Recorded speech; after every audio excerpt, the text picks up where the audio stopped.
Hello दोस्तों, मैं हूं गौरव एंड पिछले कुछ वीडियोस में अपन AWS की एक सर्विस के बारे में बात कर रहे हैं और ये जो सर्विस है इस सर्विस का नाम है API गेटवे। API गेटवे के अंदर अपन ने क्या देखा था कि अपन पहले तो कोई एक API गेटवे बना देते हैं। जैसे फॉर एग्जांपल यहाँ पे एग्जांपल API जो है ये एक API गेटवे है, फर्स्ट रेस्ट API ये एक API गेटवे है, टेस्ट API फॉर डेमो ये एक API गेटवे है। इसके अंदर अपन जो काम कर रहे हैं वो फर्स्ट रेस्ट API ये अपन ने YouTube के लिए बनाया है। पिछले कुछ वीडियोस में अपन ने इस API गेटवे पे काम कर रहे हैं एंड जो API गेटवे होता है उसके अंदर आपको रिसोर्सेज बनाने होते हैं और रिसोर्सेज के अंदर मेथड्स बनानी होती है लाइक गेट पुट पोस्ट। इस वीडियो के अंदर अपन क्या देखने वाले हैं, इस वीडियो के अंदर अपन एक रिसोर्स बनाने वाले हैं और ये जो रिसोर्स है इसका नाम रहेगा स्टूडेंट। ठीक है, और स्टूडेंट के बाद में अपन एक लैम्बडा फंक्शन के साथ इंटीग्रेशन करेंगे और स्टूडेंट की आईडी पास करवाएंगे। तो जो पाथ पैरामीटर है उसके बारे में अपन इस वीडियो के अंदर बात करने वाले हैं। तो चलिए स्टार्ट करते हैं। यहाँ पे मैं क्रिएट रिसोर्स पे क्लिक करता हूँ एंड यहाँ पे आप देख सकते हैं,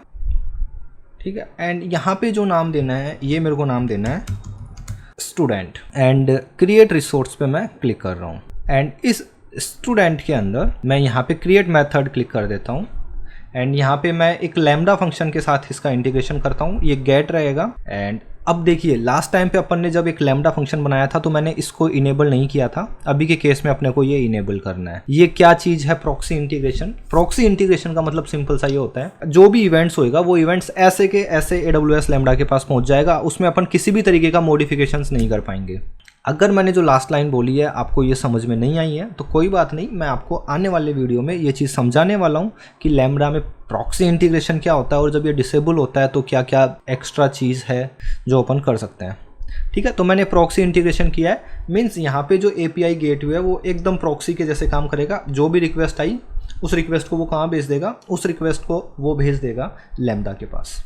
यहाँ पे मेरे पास केवल एक लैम्बडा फंक्शन है जो हेलो वर्ड रिटर्न कर रहा है, हेलो फ्रॉम लैम्बडा रिटर्न कर रहा है बेसिकली, एंड इसको मैं क्रिएट मेथड पे क्लिक कर देता हूँ एंड यहाँ पे ये स्टूडेंट है। बेसिकली जब आप API बनाते हैं तो ट्राई कीजिए कि जो रिसोर्सेज के नेम है वो प्लूरल में हो, स्टूडेंट की जगह ये स्टूडेंट्स होना चाहिए था। और ठीक है, कोई बात नहीं, मैं आपको केवल डेमो दे रहा हूँ एंड यहाँ पे इसको टेस्ट कर लेते हैं एंड टेस्ट पे मैंने क्लिक किया। जैसे ही मैंने टेस्ट पे क्लिक किया तो आप देखिए रेस्पॉन्स में मेरे को मिला है हेलो फ्रॉम लैम्बडा और जो स्टेटस कोड है वो मिला है मेरे को 200। यहाँ तक कोई प्रॉब्लम नहीं है।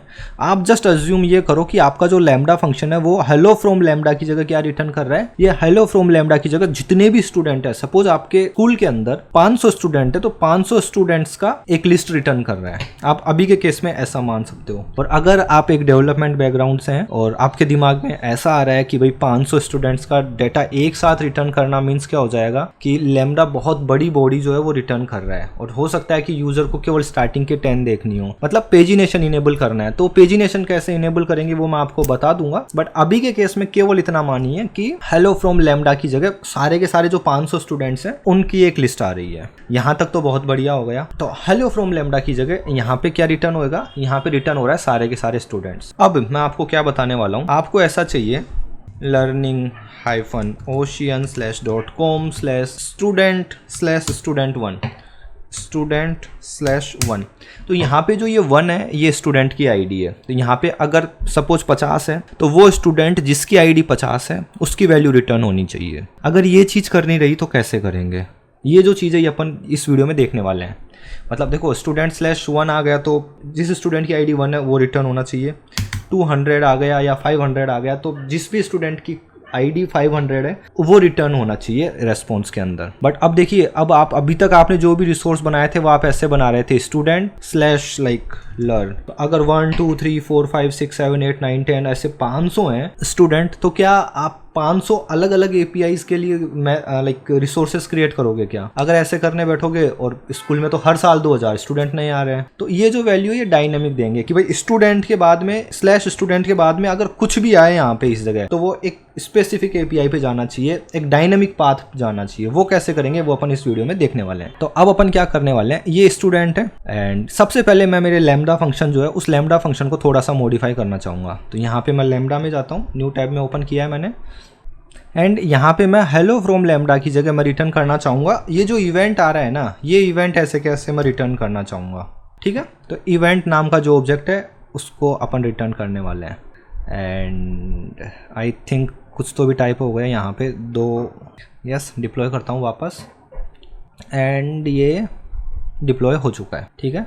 एंड अब अपन क्या करते हैं, अपना जो ये गेट एपीआई था जो स्टूडेंट का बनाया था, इसको एक बार वापस टेस्ट करते हैं। टेस्ट पे जाता हूँ एंड टेस्ट, एंड अभी आप देखिए आपको पूरा का पूरा इवेंट मिल रहा है। जब आप इवेंट मिल रहा है तो आप यहाँ पे आप देखिए आपको रिसोर्स क्या मिल रहा है, रिसोर्स मिल रहा है स्टूडेंट, पाथ जो मिल रहा है वो क्या मिल रहा है, वो भी आपको स्टूडेंट मिल रहा है, मेथड जो है वो गेट मिल रही है। साथ ही साथ मैं आपको यहाँ पे जो बताना चाहूँगा वो बताना चाहूँगा path parameter. Control F path search करते हैं तो आप देखिए यहाँ पे ये जो पाथ पैरामीटर्स ये दिख रहा है, इसकी वैल्यू नल आ रही है। यहाँ पे पाथ पैरामीटर में अपन स्टूडेंट की आईडी पहुंचाने वाले हैं लैम्डा फंक्शन को। तो जब भी लैम्डा फंक्शन को पता चला कि अगर स्लैश स्टूडेंट पे कुछ आ रहा है तो मुझे सारे के सारे स्टूडेंट्स का लिस्ट देना है, और अगर स्लैश स्टूडेंट स्लैश 5 6 या जो भी स्टूडेंट आईडी आ रही है तो मुझे उस पर्टिकुलर एक स्टूडेंट का डेटा रिटर्न करना है। तो कैसे करेंगे देखते हैं। वापस चलते हैं, क्रिएट रिसोर्स पे क्लिक करता हूँ एंड यहाँ पे स्टूडेंट सही रहेगा, रिसोर्स पाथ, एंड यहाँ पे जो आपको देना है वो कर्ली ब्रेसेस में देना है। पहली चीज़ आपको ये ध्यान रखनी है, स्टूडेंट आईडी कुछ भी दे सकते हो आप, आईडी दे सकते हो या जो भी मनो आप वो दे सकते हो। एक वेरिएबल का नेम है जो मैं यहाँ दे रहा हूँ, एंड मैंने क्रिएट रिसोर्स पे क्लिक किया एंड अगेन अभी आप देखिए यहाँ पे ये स्टूडेंट आईडी वाला एक जो कर्ली ब्रेसेस में डाला था ये आ चुका है, एंड इसके अंदर अपन एक मेथड क्रिएट करने वाले हैं। एंड देखिए मैंने क्या किया था कि सारे के सारे जितने भी एपीआई हैं उनके पीछे मैं केवल एक लैम्डा फंक्शन कॉल कर रहा हूँ, बट आप अलग अलग लैम्डा फंक्शन बना सकते हैं कि जब स्लैश स्टूडेंट पे आया तो सारे के सारे स्टूडेंट को जो वैल्यू रिटर्न करने वाला लैम्डा फंक्शन एक अलग है, और स्टूडेंट स्लैश आईडी पे जो भी आएगा वो लैम्डा फंक्शन एक अलग है। तो इस तरीके का आप इंटीग्रेशन कर सकते हैं। अगेन लैम्डा प्रॉक्सी इंटीग्रेशन इसको मैं इनेबल करता हूँ एंड यहाँ पे सेम लैम्डा फंक्शन है, क्योंकि मैं आपको केवल इवेंट दिखाने वाला हूँ, किसी भी तरीके का कोई डेटा रिटर्न करके नहीं दिखाने वाला हूँ। एंड क्रिएट मेथड पे मैं क्लिक करता हूँ। ओके, सो मैं यहाँ पे ये मेथड सेलेक्ट करना भूल गए, गेट मेथड है एंड क्रिएट मेथड, एंड बढ़िया आप देख सकते हो ये हो चुका है। एंड अब जाते हैं और टेस्टिंग करते हैं इसकी। स्टूडेंट की आईडी जो है, सपोज मैंने स्टूडेंट की आईडी दे दी 5 एंड टेस्ट, एंड अभी आप देखिए क्या होगा। स्टूडेंट की आईडी जब मैंने 5 दी है तो आप यहाँ पे देखिए पाथ पैरामीटर दिख रहा है आपको, स्टूडेंट आईडी यहाँ पे आपको 5 मिल गई। अगर आप यहाँ पे दे रहे हो स्टूडेंट आईडी 600 टेस्ट, एंड तो आप देख सकते हो यहाँ पे आपको स्टूडेंट का जो आईडी है वो मिल गया 600। तो लैम्डा फंक्शन जो है आपको इस तरीके से लिखना है कि उसको समझ में आ जाए कि इवेंट के अंदर से मुझे पाथ पैरामीटर निकालना है, पाथ पैरामीटर में से स्टूडेंट आईडी निकालनी है, और ये जो भी स्टूडेंट आईडी रहेगी इसकी वैल्यू मुझे डेटाबेस में से फेच करनी है। डेटाबेस कोई सा भी हो सकता है, आरडीएस भी हो सकता है और डायनेमोडीबी भी हो सकता है, कोई सा भी डेटाबेस हो सकता है, ऐसा नहीं है आरडीएस या डायनेमोडीबी, जो भी डेटाबेस आप यूज़ कर रहे हैं लाइक मोंगो या कैसेंड्रा जो भी है। इतना समझ में आया? इतना बहुत बढ़िया से हो चुका है। अब साथ ही साथ 2 चीज़ और दिखा देता हूँ। लाइक सपोज आप न्यू मान लीजिए कि आपके स्कूल के अंदर 600 स्टूडेंट हैं एंड पेज इक्वल टू 1 आपको चाहिए, एंड सेकेंड आपको चाहिए साइज इक्वल टू 20।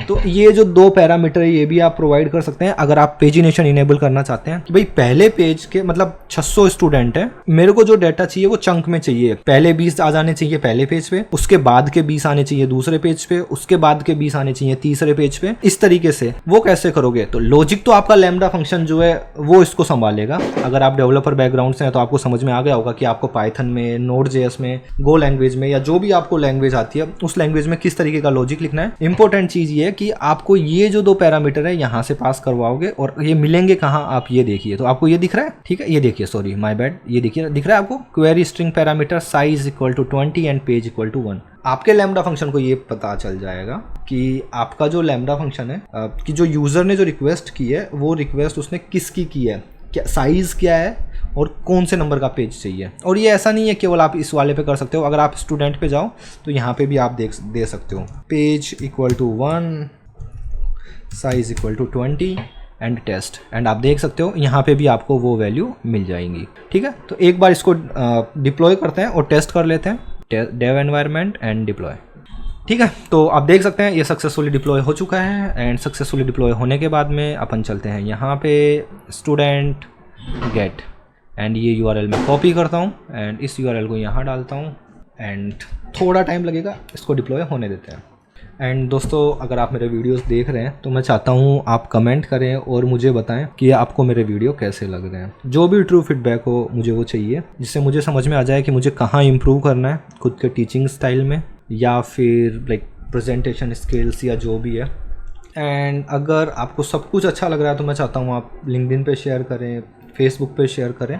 ये मेरी हेल्प करती है मेरे चैनल को ग्रो करने में, ठीक है, जिससे मैं हो सकता है मैं फुल टाइम यूट्यूबर बन जाऊँ, बट अभी तक तो लग नहीं रहा। चलिए वापस आते हैं। एंड यस, दिख रहा है आपको स्टूडेंट्स, यहाँ पे इवेंट ऑब्जेक्ट ऐसे के ऐसे रिटर्न हुआ है, ज़्यादा कुछ भी नहीं है।